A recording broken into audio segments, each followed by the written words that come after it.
Hello, everyone. My name is John Class, and I want to welcome everyone to the very first episode of my new podcast. For those of you who don't know me, and I'm assuming quite a few of you do not, if there's one thing that my name is associated with, other than excellence, it's Kung Fu. I am a Kung Fu master.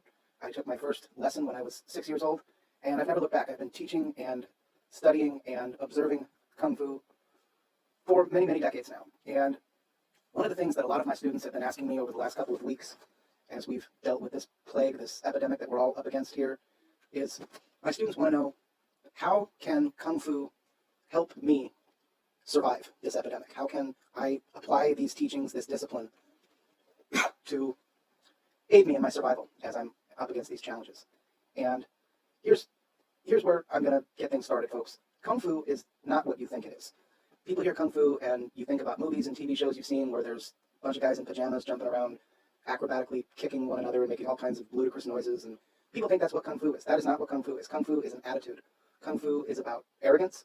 It's about knowing that you're the best. It's about making sure that everyone else knows you're the best, and it's about, by God, letting them know who the best is. When you walk into a room, you look around at every other dude in that room, and one by one, you look at him and say, I'm better than that guy. I am better than that guy. Definitely better than that guy. That guy is a joke. Way better than that guy. That's what Kung Fu really is, at the heart of it. And it's a mindset. It takes many years to master, but it really is it's a mindset. And one of the things we're going to deal with in this podcast is that I am going to impart to you, my listeners, my wisdom in Kung Fu, and just kind of give you an idea what my mindset is like and how I approach issues and problems. And it really starts at the beginning. Starts at the beginning of every day. I have a little ritual that I go through when I wake up in the morning. And if you want to survive this thing, if you want to be among the lucky who make it out on the other end of this thing, this is something that can help you. I begin every day with a ritual. I get up, I turn off my alarm clock, and I walk into the bathroom, and I stand in front of the mirror, and I look myself in the eye in that mirror, and I say to myself, Wednesday, Thursday, whatever day it may happen to be, you have no idea what's coming at you today. And that really is the essence of the mindset. Thursday thinks it's going to throw all kinds of problems at me. There's going to be some bullshit with my car. I'm going to get a ticket. There's going to be a little problem at work. Someone's going to cut in front of me in line at the Starbucks, what have you. Thursday's going to Thursday, okay? It's going to throw these problems at me. But I begin every day by looking myself in the mirror and locking into that mindset that whatever happens today, it's going to be on my terms because I'm better than Thursday. And I think Thursday knows it. And the day is about proving my dominance, my superiority to the day. And again, that's the essence of real Kung Fu. So that's saying, Thursday, you have no idea what's coming at you. Just as a brief aside here, Kung Fu does not come from China. I know that's what you've been told. I know that's what you've heard in the Bruce Lee movies and so forth. That isn't what Kung Fu is. Kung Fu actually comes from Mexico.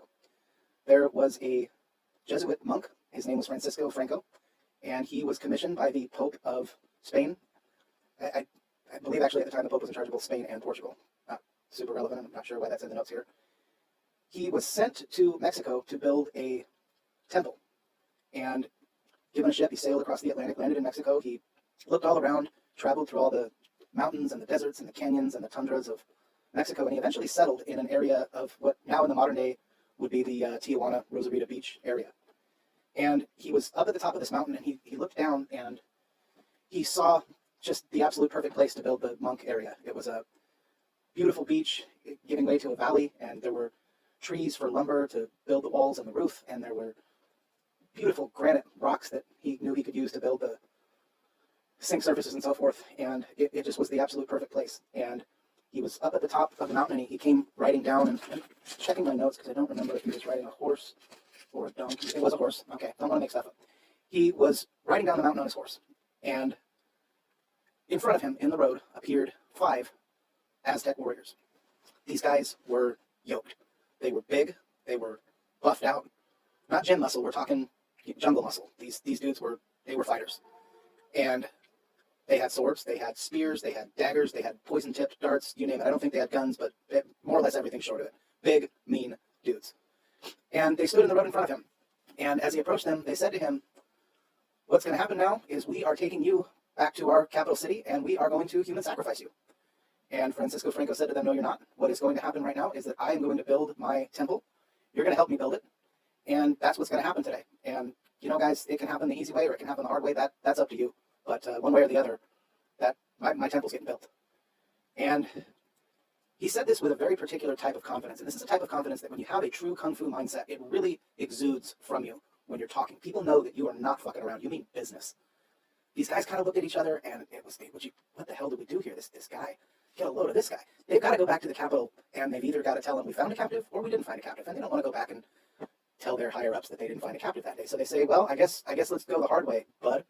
And Francisco Franco got off his horse, and he approached them, and he said to them, guys, you have no idea what's coming at you right now. And they didn't. And to make a long story short, Francisco Franco won the fight. Newsflash. He tore those guys apart. 3 of them were killed.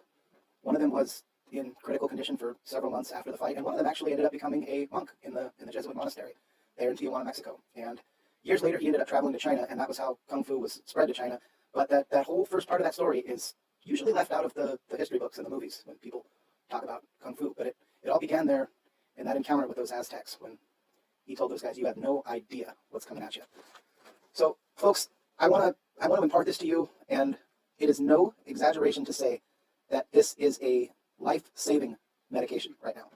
There are a lot of people all over the country right now who are home from work. They're working from home. They've been laid off, self-isolating, social distancing, whatever you want to call it. And you're going to hear a lot of really bad information in the coming days. People are going to be coming at you with a lot of articles about toilet paper, a lot of articles about social distancing, articles about batteries. There's going to be extensive talk about solar.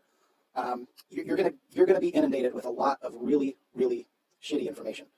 And what I'm giving you is the survival tools that you are going to need to survive this foe that we're all up against. And that's the first lesson. Coronavirus, you have no idea what's coming at you right now.